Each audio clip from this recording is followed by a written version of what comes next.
First ever factory outlet Mukunda jewellery KPHP Kothapet Khammam Somajiguda Hanmakonda. Welcome to Suman TV. నేను మీ Suman TV. Nag Pushpa cinema release ఉదంతం ఇవాళ కనుక ఇది మనం చూస్తే, సినిమా రిలీజ్ అయిన తర్వాత ఒక విమెన్ చనిపోవడం జరిగింది. బాబు ఇప్పటికీ హాస్పిటల్లో ఉండటం జరుగుతుంది. దానికి సంబంధించినటువంటి వాటిలో కనుక మనం చూస్తే, ఆ ఇన్సిడెంట్ నుంచి ఎక్కడెక్కడి వరకు ఏ విధంగా వెళ్తుంది అనేటువంటి దానిపై చర్చలు రకరకాలుగా జరుగుతూ ఉన్నాయి, కథనాలు జరుగుతూ ఉన్నాయి. అంటే ఒకవైపు ఇండస్ట్రీ అంతా ఒకలా మాట్లాడుకుంటే, ఆడియన్స్ అంతా ఒకలా మాట్లాడుకుంటూ ఉంటే, అటు ఇది పొలిటికల్ వైపుకి వెళ్ళిపోయిందా, టర్న్ తీసుకుందా, అంటే పొలిటికల్ డైవర్షన్లోకి ఉందా అనేటువంటి ఆలోచన అయితే మనకు రాకమంది. అసలు ఏం జరుగుతుంది, ఈ వీడియో మొత్తం మీరు పూర్తిగా చూడండి. ఎక్కడ ఎవరి తప్పు ఏ విధంగా జరుగుతోంది, దీనికి సొల్యూషన్ ఏంటి. ఈరోజు మనతో పాటు హైకోర్టు అడ్వకేట్ రవీంద్రనాథ్ గారు ఉన్నారు. అది వారి మాట్లాడి తెలుసుకుందాం. Hello sir. హాయ్ అండి నాగరాజ్ గారు. Sir, entire Pushpa cinema release దగ్గర నుంచి కనుక మనం చూసుకుంటే ఈ రోజు వరకు అండి ట్రయాంగిల్లో నడుస్తుందండి.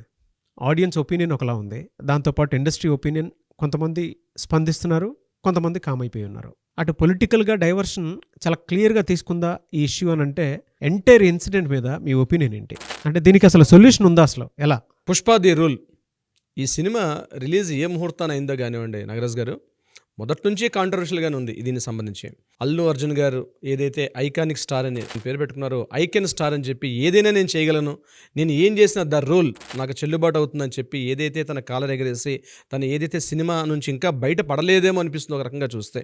ఒకటి, ఆయన మన సొసైటీలో అన్ని రంగాలకు దూరం అయిపోయారు ఈ సినిమాతోటి, అన్ని రంగాలకి. ఒకటి, నిన్న రీసెంట్గా పెట్టిన ప్రెస్ మీట్ ద్వారా, అంటే రేవంత్ రెడ్డి గారు సీఎం గారు సుమారు గంట పాటు అసెంబ్లీలో ఈ విషయం మీద చర్చకి దిగిన తర్వాత ఎంతో సభా సమయం అన్నది వృధా అయింది. యాక్చువల్గా అసెంబ్లీ అంటే పబ్లిక్ ఇష్యూస్ చాలా ఉన్నాయి. అటువంటి సమస్యలను పక్కన పెట్టి గంట పాటు నిర్విరామంగా కంటిన్యూగా హిందీలోనూ తెలుగులోనూ రేవంత్ రెడ్డి గారు మాట్లాడిన తర్వాత ఇమీడియట్గా విత్ ఇన్ అవర్స్లోనే మళ్ళీ ప్రెస్ మీట్ పెట్టి చాలా వరకు అల్లు అర్జున్ గారు అబాసు పాలైపోయారు అని చెప్పడంలో ఎటువంటి సందేహం కూడా లేదు. No doubt at all sir. ఎందుకంటే ఒక సీఎం స్థాయి హోదా గల వ్యక్తి ఆ ప్రెస్ మీట్ పెట్టేటప్పుడు కొద్దిగా ఆగి ప్రవర్తించుంటే బాగుండేది. ఆ యొక్క ఎవరిచ్చారో గైడ్లైన్స్ తెలియదు, కానీ ఆ గైడ్లైన్స్ వల్ల టోటల్గా ఆయన అబాస్ పాలైపోయారు. లెక్కల మాస్టర్ గారి యొక్క లెక్కలు తప్పుదో పట్టాయి. లెక్కల మాస్టర్ గారు ఎవరు? మన సుకుమార్ గారు. లెక్కల మాస్టర్ యొక్క లెక్కలు తప్పులు బట్టి కేవలం కలెక్షన్లు చూసుకుంటున్నారు తప్పించి సొసైటీలో ఎంత డ్యామేజ్ అవ్వాలో అంతకు 10 రెట్లు డ్యామేజ్ అయితే అల్లు అర్జున్ గారు డ్యామేజ్ జరిగిపోయింది ఆల్రెడీ. దీనికి ప్రధానంగా కొన్ని సమస్యలు వచ్చేటప్పుడు మౌనంగా ఉండడం శ్రేయస్కరం అని పెద్దలు ఊరికనే చెప్పలేదండి. సమస్య వచ్చేటప్పుడు కాస్త సంయమనం పాటించాలి, కాస్త ఓపిక ఉండాలి. ఆ ఓపిక తక్కువైంది. ఇదే సంఘటన గతంలో పుష్ప సినిమాలో అప్పుడు పవన్ కళ్యాణ్ గారు ఆంధ్రలో ప్రవర్తించినప్పుడు, ఆంధ్రలో పవన్ కళ్యాణ్ గారికి అంటే అల్లు కుటుంబానికి అండ్ మెగాస్టార్ కుటుంబానికి మధ్య విభేదాలు వస్తున్నాయి. ఈయన వైసీపీ కార్యకర్తకి అంటే వైసీపీ నాయకుడికి సపోర్ట్గా వెళ్ళేటప్పుడు అప్పుడు రానటువంటి ప్రెస్ మీట్లు పెట్టినటువంటి నోరు, అప్పుడు ఎటువంటి మాట్లాడినటువంటి అదే అల్లు అర్జున్ గారు ఈరోజు ఇంత హుటాహుటి గంటల వ్యవధిలో ఇమీడియట్గా ప్రెస్ మీట్ పెట్టి ఇమీడియట్గా మాట్లాడడం అన్నది ఎక్కడికో దారితీస్తుంది. ఈ రెండు కుటుంబాల మధ్య, ఇక్కడ రెండు కుటుంబాలండి, మెగాస్టార్ కుటుంబం, అల్లు కుటుంబం. మెగాస్టార్ కుటుంబంలో కూడా ఒక హీరో ఉన్నాడు, అల్లు కుటుంబంలో కూడా ఎదుగుతున్నటువంటి ఇప్పుడు ఒక హీరో ఉన్నారు. ఇద్దరు హీరోలకు మధ్య వ్యత్యాసం చూసుకోండి. పెరిగే పెంపకం ఎలా ఉంది, మాట్లాడుతున్న విధానం ఎలా ఉంది, రెండు మనం అబ్జర్వ్ చేస్తే అర్థమవుతుందండి. ఇప్పుడు రెండు కుటుంబాలు ఒకటే, ఆల్మోస్ట్ అక్కడ ఒక యంగ్ హీరో ఉన్నారు, ఇక్కడ ఒక యంగ్ హీరో ఉన్నారు, కానీ వాళ్ళు మాట్లాడే విధానాలు, వాళ్ళు పబ్లిక్తో ప్రవర్తించే తీరు ఎలా ఉందంటే కంప్లీట్గా డిఫరెంట్గా ఉంటుంది. దీని అంతటికి కారణం ప్రధానంగా చెప్పుకోవాలనుకుంటే ఒక తండ్రి పెంపకం, ఒక కొడుకుని ఎలా అయితే ప్రవర్తింపజేస్తుంది, తప్పుదో పట్టిస్తే ఎలా ఉంటాడనడానికి సజీవ పరాకాష్ట ఈరోజు మనకు ఉన్నటువంటి ఐకానిక్ స్టార్గా చెప్పబోతున్నటువంటి మన అల్లు అర్జున్ గారు. కొద్దిగా ఓపిక ఉండాలి. పెద్ద గాలివాన తుఫాన్ వచ్చింది, నేను నిట్టనీలుగా ఉన్నటువంటి కొబ్బరి చెట్లు, తాటి చెట్లు వెంటనే నేల కొరిగిపోతాయి, కానీ గడ్డివా మాత్రం ఎప్పుడైతే ఆ తుఫానికి బెండ్ అయిందో ఇమ్మీడియట్గా మళ్ళీ తుఫాన్ అయిన తర్వాత మళ్ళీ నిలబడి మళ్ళీ తన మొక్కలు మళ్ళీ పెరుగుతాయి. కానీ ఈరోజు సమస్య వచ్చేటప్పుడు సమస్యకి నేను ఎదురుతున్న ట్రైన్కి నేను ఐకానిక్ స్టార్ అని చెప్పి వస్తున్న ట్రైన్కి ఎదురుగా నిలబడితే ఇంతటి వాడైనా పడాల్సిందే. ఈరోజు సమాజం యావత్తు, ఈ రంగం లేదు ఆ రంగం లేదు, మీడియా మిత్రుల్ని దూరం చేసుకున్నారు, పొలిటికల్ పర్సన్స్ని దూరం చేసుకున్నారు, అదేవిధంగా పోలీసు యంత్రాంగాన్ని పూర్తిగా దూరం చేసుకున్నారు, తన సినిమా రంగాన్ని దూరం చేసుకుని తన మాటల ద్వారా, తన చేష్టల ద్వారా ప్రతి రంగాన్ని తీసుకొస్తూ అన్ని రకాల రంగాలను కూడా పూర్తిగా దూరం చేసుకున్నారు. ఇదే సంఘటనల గతంలో ఎంతోమంది సూపర్ స్టార్లు, మెగాస్టార్లు ఉన్నప్పుడు కూడా వాళ్ళ జీవితంలో ఇటువంటి సంఘటనలు జరగలేదా? జరిగాయి కూడా.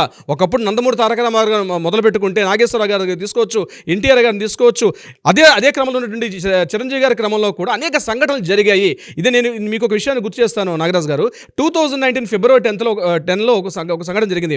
అశేష కోట్లాది అభిమానం కూడగట్టుకున్నటువంటి చిరంజీవి గారు ఒక మాస్ మేనియా, ఆయన కాలర్ ఎగరేసిన, ఆయన చేయి తిప్పినా ఏం తిప్పినా అది ఒక పూనకాలు వచ్చినట్టు ఊగిపోయేవారు. అశేష కోట్లాది జనం కూడా అశేష ఆంధ్ర జనం ఆ రెండు తెలుగు రాష్ట్రాలు కూడా అటువంటి సమయంలో 2009లో ప్రజారాజ్యం పార్టీ పెట్టినప్పుడు ఆయన ప్రజారాజ్యం పార్టీ యొక్క ప్రచారంలో భాగంగా ఆయన తెనాల నుంచి ఈ యొక్క నారాకోడూరు అనే ప్రాంతం మీద వెళ్తున్నప్పుడు ఈయన ఉన్నటువంటి పర్యటనలో ఈయన పర్యటన చేస్తున్నారు. కానీ ఈ పర్యటనకి సంబంధించి కొంతమంది వ్యక్తులు ప్రచారం చేసుకుంటూ ముందు వెళ్తున్నారు. ఇద్దరు వ్యక్తులు ఏం చేశారు, నేను మీకు ఆ సంఘటన గుర్తు చేస్తున్నాను, ఒకసారి రిమైండ్కి వెళ్తున్నాను బ్యాక్.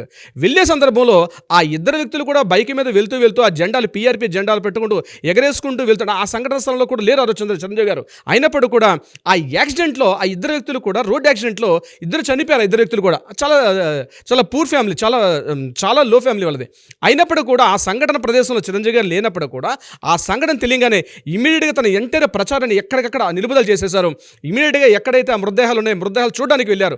కోట్లాది మంది చుట్టూ ఆ విజువల్స్ ఇప్పుడు అప్పటింత మీడియా లేదు కాబట్టి ప్రచారం కాలేదు, కానీ కోట్లాది మంది జనాలు ఆయన చుట్టూ ఉంటే అయినప్పుడు కూడా చిరంజీవి గారు ఆ ప్రదేశానికి వెళ్ళడం, ఆ మృతదేహాలను చూస్తూ కన్నీటి పర్యంతం అయిపోయారు చిరంజీవి గారు. కన్నీటి పర్యంతం అయిపోయి ఆ తల్లిదండ్రుల దగ్గరకు ఓదార్చుకొని అసలు ఆ వీడియోస్ అప్పుడప్పుడు కొన్ని ఫొటోస్ కనిపిస్తే మనం ఒకసారి గూగుల్లో చెక్ చేస్తే ఆ టైంలో కళ్ళంబడి ధారాపాతంగా ఏడిస్తే కొంతమంది అభిమానులు ఇక్కడ ఉండొద్దు, మీకు ఇంకా ప్రమాదం ఎక్కువ అవుతుంది రమ్మని చెప్పి చిరంజీవి గారిని ఆ ప్రదేశం నుంచి తీసుకుని వెళ్ళిపోవడం జరిగింది. సుమారుగా 4-5 గంటల పాటు అదే ప్రదేశం ఉన్నారు. అయితే ఆ పేరెంట్స్ ఇతను చిరంజీవి గారిని పట్టుకొని మీరంటే పిచ్చండి మా పిల్లలకి, ఎంత ప్రేమ అంటే మీ పిల్లలంటే, చిన్నప్పటి నుంచి మీ యాక్షన్స్ మీ మూమెంట్స్ చేసుకుంటూ పెరిగారు, ఈ రోజుల్లో హఠాత్తున అక్కడ ఏమీ మాట్లాడలేదు. చిరంజీవి గారు జస్ట్ ముభావంగా ఉండి ఆ యొక్క సంఘటనని తను డైజెస్ట్ చేసుకోలేక అక్కడి నుంచి వెనక్కి వచ్చేసారు. వెనక్కి వచ్చేసిన తర్వాత నాగబాబు గారు మళ్ళీ వెనక్కి వెళ్ళి ఆ కుటుంబం యొక్క స్థితిగతులు ఏంటి, వాళ్ళ ఇంట్లో ఎవరైనా ఉద్యోగాలు చేసేవాళ్ళు ఉన్నారా, ఈ విషయం మీద కొంత ఎంక్వైరీ చేశారు. చేసిన తర్వాత అక్కడ కూడా కేసులేనే. చిరంజీవి గారు ఆ స్థలంలో లేని సందర్భంలో నేను చెప్తున్నాను ఈ విషయం కూడా. అప్పుడు నాగబాబు గారు వెళ్ళడం, వాళ్ళ కుటుంబాన్ని పూర్తిగా వెళ్ళి పరామర్శించి ఏమి ఇచ్చారు అనేది డెఫినెట్గా ఇచ్చారు, కొంత అమౌంట్ ఇచ్చారు, అంత మాట్లాడుకున్నారు. కానీ ఎక్కడ ప్రచారం అన్నది ఎక్కడ చేసుకోవాలి, మేము ఇంత అమౌంట్ ఇచ్చాం, వాళ్ళకి ఇంత మేము బాగు చేస్తామని చెప్పి ఎక్కడా ప్రచారం నొచ్చుకోకుండా వాళ్ళకి ఏ రంగాల్లో అంటే వాళ్ళ ఫ్యామిలీకి ఎన్ని రకాలుగా ఆదుకోవాలో అన్ని రకాలుగా ఆదుకున్నారు చిరంజీవి గారు. ఇదే సంఘటన 2019లో, ఇది 2024లో. ఆ రోజు చిరంజీవి గారికి ఎంత మేనీ ఉందో అందులో అంత లేకపోయినా కొంత అయితే ఉంది అల్లు అర్జున్ గారికి. నేను ఖచ్చితంగా కంపేరింగ్ చేయలేను, ఎందుకంటే చిరంజీవి గారు ఒక వృక్షం అయితే ఈయన పక్కనే పెరిగినటువంటి ఒక చిన్న రీసెంట్గా పెరుగుతున్నటువంటి మొక్క. ఇది ఖచ్చితంగా ఒక వృక్షం అవ్వాలని కోరుకుందాం అందరం కూడా, కానీ కంపారిజన్ అయితే చిరంజీవి గారితో కంపేర్ చేయలేను. అయితే ఈ సందర్భంలో ఇటువంటి సంఘటన జరిగినప్పుడు అక్కడ ఆయన ప్రవర్తించిన తీరు, ఇక్కడ ఈయన ప్రవర్తించిన తీరు కూడా రెండిటికి ఎంత తేడా ఉంది చూడండి. మెగాస్టార్ కుటుంబానికి అల్లు గారి కుటుంబంతో ప్రవర్తించిన విధానంలో తీరు అంటే ఎటువంటి పెంపకాన్ని, ఎటువంటి నీళ్లు పోస్తే, ఎటువంటి చిన్నప్పటి నుంచే గోల్డ్ స్పూన్తో పుట్టినవాడు అల్లు అర్జున్ గారు, చిన్నప్పటి నుంచి కష్టాలు కానిస్టేబుల్ కుటుంబంలో పుట్టినటువంటి ఇదే చిరంజీవి గారు ఏ రకంగా కష్టాలు ఎదుర్కొంటుంది. ఫ్యాన్స్ అండి ఆ రోజు అప్పట్లో నందమూరి తారక రామారావు గారు నుంచి వాళ్ళందరినీ గొప్ప వాళ్ళని చూసి తమ జీవితాన్ని మలుచుకున్నటువంటి గొప్ప వ్యక్తులు వీళ్ళందరూ కూడా. ఈరోజు అటువంటి కుటుంబంలో అటువంటి వ్యక్తులు వస్తూ ఈరోజు తన స్పందించినటువంటి ఏదైతే తీరుందో ఇది అన్ని రంగాలకండి, టోటల్ ఈ రంగం ఆ రంగం లేదు. మీడియా మిత్రులు ఆ ప్రెస్ మీట్ పెట్టి 7 గంటలకి మీడియా వస్తానని చెప్పి 7 గంటలు సుమారుగా 2 గంటల పాటు లేటుగా వచ్చి 8:45కి మీటింగ్ స్టార్ట్ చేశారు అల్లు అర్జున్ గారు. వచ్చిన తర్వాత ఏం చేశారండి, ఒక బుక్ పెట్టుకొని మాట్లాడే విధానం, ఒక స్క్రిప్ట్ ఆయనకు అలవాటు, పూర్తిగా ఒక స్క్రిప్ట్ రాసుకొని దీనికి ఆన్సర్ క్వశ్చన్ అండ్ ఆన్సర్ అన్నట్టుగా నేను చెప్పాల్సింది చెప్పేసి పూర్తిగా గుడ్డ కాల్చి పూర్తిగా బురదలినట్టుగా పోలీసు వాళ్ళు ఇదంతా తప్పు, నా తప్పేం లేదన్నట్టుగా అక్కడి. అంతేగాని అందరూ ఎక్కడ పశ్చాత్తాపం కానీ అయ్యో జరిగిపోయింది, నేను ఇప్పటికైనా నేను క్షమించమని వేడుకుంటున్నాను, ఏముందండి 2-5 అక్షరాల పదం, దానివల్ల ఎంత పెద్ద సమస్యలు కూడా. పద్మవ్యూహంలో ఒక అర్జునుడు ఎట్లా అయితే ఇరుక్కుపోయాడో ఆ మాదిరిగా ఈరోజు అల్లు అర్జున్ అంటే పెరుగుతున్నటువంటి ఏదైతే ఒక మనిషి ఉన్నాడో ఈ ఒదిగి ఉండాలన్నటువంటి ఒక కనీత ఇంగిత జ్ఞానం కోల్పోవడం వల్ల లాయర్లకు కూడా దూరం వేయండి. మా న్యాయవాదులను కూడా పూర్తిగా గైడెన్స్ తప్పుదో పట్టించారు. ఆ రోజు ఆయన మాట్లాడే మాట ఏంటంటే పూర్తిగా అడ్వకేట్స్ తప్పుగా నన్ను గైడ్ చేశారు, వాళ్ళు చెప్పడం వల్ల నేను వెళ్ళి కలవలేకపోయాను. ఏ అడ్వకేట్ కూడా చెప్పడండి, లీగల్గా ఏ అడ్వకేట్ కూడా మీరు వెళ్ళి పరామర్శించొద్దని ఏ చట్టాలు చెప్పవు, ఏ న్యాయాలు చెప్పవు. ఈరోజు అడ్వకేట్స్ని కూడా ఆయన తప్పుదో పట్టించారు. ఆయన మా అడ్వకేట్స్ చెప్పారు, మా అడ్వకేట్స్ అంటే ఆయన పేర్లు చెప్పాలటువంటిప్పుడు ఆ అడ్వకేట్స్ పేరు చెప్పకుండా అడ్వకేట్స్ చెప్పారని చెప్తున్నాడు. మా లాయర్లు చెప్పారు. లాయర్లు ఎందుకు చెప్తారండి? ఒక వ్యక్తి మృతదేహానికి మన వృత్తి కన్నా ముందు సామాజిక మానవీయ కోణం ఇంపార్టెంట్. అక్కడ ఒక వ్యక్తి చనిపోతే వెళ్ళి పరామర్శించదని ఏ లాయర్ చెప్తారండి? ఒకవేళ చెప్పినట్లయితే ఆ లాయర్ని మీరు ఆ లాయర్ పేరు చెప్పాలి, అంతేగాని ఎంటర్ను లాయర్ అనేటువంటి బ్రాండ్ ఎందుకు వేస్తారు? అక్కడ లాయర్స్ చెప్తారా ఏ లాయర్ నేను? మేము సామాజిక బాధ్యత ఉన్న వాళ్ళమే, పోలీస్ యంత్రాంగం కానీ లేకపోతే లాయర్స్ కానీ మేమందరం కూడా సామాజిక బాధ్యత ఉంటాం, కానీ మీరు వెళ్ళొద్దని మా లాయర్స్ చెప్పారు. మీ లాయర్సే కావచ్చు, లాయర్స్ పేరు ఎందుకు చెప్పలేకపోయారు? ఆ లాయర్స్ పేరు చెప్పండి. ఇది కాకుండా సో ఈ సమయంలో ఏం చేయాలని అడిగారు నాగరాజు గారు. మీరు అల్లు అర్జున్ గారు ప్రధానంగా ఈ సమయంలో చేయాల్సిందేంది, మీ చుట్టూ ఎవరైతే మంది మరబలు ఉన్నారో, మీకు ఎవరైతే సలహాలు ఎవరైతే సూచనలు ఇస్తున్నారో ముందుగా వాళ్ళని కాస్త దూరం పెట్టండి. మీరు ప్రశాంతంగా ఉండండి, జరుగుతున్న పరిణామాలు ఏవన్నాయో పరిశీలించండి, ఎవరి యొక్క స్పందనలు కూడా మీరు రియాక్ట్ కాకండి. డెఫినెట్గా అల్లు అర్జున్ గారు ప్రధానంగా ఈ వీడియో ద్వారా మీకు నేను తెలియపరుస్తున్నాను, మీ చుట్టూ ఉన్నటువంటి ఎవరైతే ముఖ్యులు సూచనలు సలహాలు ఇస్తున్నారో వాళ్ళ యొక్క మాటలు పట్టించుకోకండి. మిమ్మల్ని మిస్గైడ్ చేస్తున్నారు. డెఫినెట్గా చెప్తున్నట్టు మిస్గైడ్ చేస్తున్నారు. మీ తండ్రి గారితో సహా చెప్పొచ్చో చెప్పకూడదు తెలియదు కానీ నాగరాజు గారు, మీ తండ్రి గారితో సలహా మీరు ముందు ఏకాంతంలోకి రండి, జరుగుతున్న సమస్యలను పరిశీలించండి, మీకంటూ ఒక మైండ్ సెట్తో ఆలోచించడం మొదలు పెట్టుకోండి. తర్వాత ఏం చేయాలని ఆలోచించే ప్రయత్నం చేయండి. ఒక ఖచ్చితంగా 3 days 4 days పాటు జరుగుతున్న పరిణామాలు చూడండి తప్పించి స్పందించకండి. ఫస్ట్ స్పందించకండి, దేన్ని కూడా పరిశీలించండి. మీ ఇంటి పెద్ద అయినటువంటి మీ ఇంటి పెద్ద మెగాస్టార్ చిరంజీవి గారిని వెళ్ళి కలవండి, ప్రత్యేకంగా కలవండి. మీ సొంత మామయ్య ఆయన వెళ్ళి కలవండి. ఆయన ఒక్కరే సమస్యని పరిష్కారం చూపగలరు. ఎందుకంటే ఇదే సంఘటన అవసరం జరిగినప్పుడు మహేష్ బాబు అంతటి వ్యక్తి కూడా చిరంజీవి గారిని ఫాలో అయ్యి జగన్మోహన్ రెడ్డి గారిని కలిసి సందర్భాన్ని గుర్తు చేస్తున్నాను మిమ్మల్ని. సమస్య వచ్చినప్పుడు ఈరోజు సినిమా రంగానికి పెద్ద దిక్కు ఎవరు లేరు, పెద్ద అనుకున్న వాళ్ళు ఎవరికి కూడా పెద్ద తలకాయలు లేవు, అంత కుంచిత స్వభావాలే. మీరు చెప్తున్నాను ఈరోజు సినిమా ఇండస్ట్రీకి పెద్ద దిక్కుగా ఉన్నారు చిరంజీవి గారు. ఆయన్ని వెళ్ళి ప్రత్యక్షంగా కలవండి, ప్రైవేట్గా మాట్లాడండి. He's the only right person to solution the all issues. He's the right person. వెళ్ళి కలవండి, ఎవరి సలహాలు సంప్రదింపులు తీసుకోకండి. అవునవును, జగన్మోహన్ రెడ్డి గారి పరిపాలనలో ఉన్నప్పుడు చిరంజీవి గారు అక్కడికి వెళ్ళి మాట్లాడటం కూడా జరిగింది. అంటే ఇండస్ట్రీకి ఒక్కొక్క మంచి జరగడం కోసం అని చెప్పేసి మాట్లాడడానికి వెళ్ళినటువంటి తీరు కనుక మనం చూస్తే నిజంగా చిన్న విషయం కాదన్నది. అంత పెద్ద వ్యక్తి. ఇప్పుడు మహేష్ బాబు గారు అంటే చిన్న వ్యక్తి కాదండి. కృష్ణ గారు ఒక సొల్యూషన్ వేని క్రియేట్ చేశారని చెప్పేసి చెప్పడంలో ఏమాత్రం డౌట్ లేదు. అదే చెప్తున్నాను సార్, కృష్ణ గారి కుటుంబం నుంచి వచ్చిన మహేష్ బాబు గారు కూడా అంత పెద్ద వ్యక్తి. కృష్ణ గారు అంటే బహుశా ఈ జనరేషన్ తెలియకపోవచ్చు. ఆయన అప్పుడు ఉన్నటువంటి రాజకీయ నాయకుల్లో ఇందిరాగాంధీ గారు లాంటి ఢీ కొట్టిన మనిషి అయిన కృష్ణ గారు. అట్లాంటి కుటుంబం వచ్చిన మహేష్ బాబు కూడా ఈరోజు కూడా పొలైట్నెస్ ఉంటుంది. నేను కంపేరిజన్ చేస్తున్నాను, చెయ్యకూడదు కానీ కంపేర్ చేయాల్సిన పరిస్థితి ఉంది. ఎందుకంటే మీకు చెప్పేవాళ్ళు లేరు, మీకు అహంకారం పెరిగింది, మీకు అజ్ఞానం పెరిగింది. ఎప్పటికైనా మీ మామయ్య గారిని కలవండి, మెగాస్టార్ చిరంజీవి గారిని కలవండి. He's the right person. ఆయన బాడీ లాంగ్వేజ్ చూడండి. ఆ రోజు జగన్మోహన్ రెడ్డి గారిని కలిసినప్పుడు ఆయన బాడీ లాంగ్వేజ్ జస్ట్ ఒకే ఒక పోస్చర్ తోటి ఎన్టీఆర్ అశేషుడిని తెలుగు ప్రజల యొక్క మన్ననను పొందారు. ఆ రోజు ఆ చిరంజీవి గారు తగ్గారండి. ఒక క్షణం తగ్గినంత మాత్రాన ఏమీ జరగదు. ఈరోజు రేవంత్ రెడ్డి గారు కావచ్చు, మరొకరు కావచ్చు, ఈరోజు మీడియా వేడిగా ఉంది, వాడిగా ఉంది. ఇటువంటి సందర్భంలో కొంత సంయమనం పాటించి చిరంజీవి గారితో కొన్ని గంటల పాటు స్పెండ్ చేయండి. మీ భేషజాలు, మీ యొక్క ఫాల్స్ ఇమేజ్లు, ఫస్ట్ ప్రెస్టేజ్లు పక్కన పెట్టి కలవండి. మీకు చాలా మంచి బంగారు భవిష్యత్తు ఉందండి అల్లు అర్జున్ గారికి. ఒక అద్భుతమైన వ్యక్తి ఆయన. ఈరోజు ప్రపంచంలో మిగిలిన సినిమాలతో పాటు ఈ యొక్క పుష్ప సినిమాని కూడా తీసుకెళ్లి కూర్చోబెట్టారు. డెఫినెట్గా ఆయనకి మంచి భవిష్యత్తు ఉంది. కానీ తగ్గడం కూడా ఇంపార్టెంట్. తగ్గేదేనని సినిమా డైలాగులు తన లైఫ్కి వర్తించవు. సినిమా లైఫ్ సినిమా డైలాగ్ లైఫ్లో వర్తించవు. అంటే చిరంజీవి గారి వ్యక్తిత్వం ఎటువంటిదో మీకు నేను చెప్పే ప్రయత్నం చేస్తాను. నాగరాజు గారు తన కుటుంబం కోసం తను ఏమైనా చేస్తారు. ఆ విషయం నేను మీకు ఎగ్జాంపుల్ మీకు చెప్పే ప్రయత్నం చేస్తాను. ఒక 5 years బ్యాక్ ఆహా టీవీలో ఒక ప్రోగ్రామ్ వచ్చింది, సమంత అండ్ సాన్ అని చెప్పి.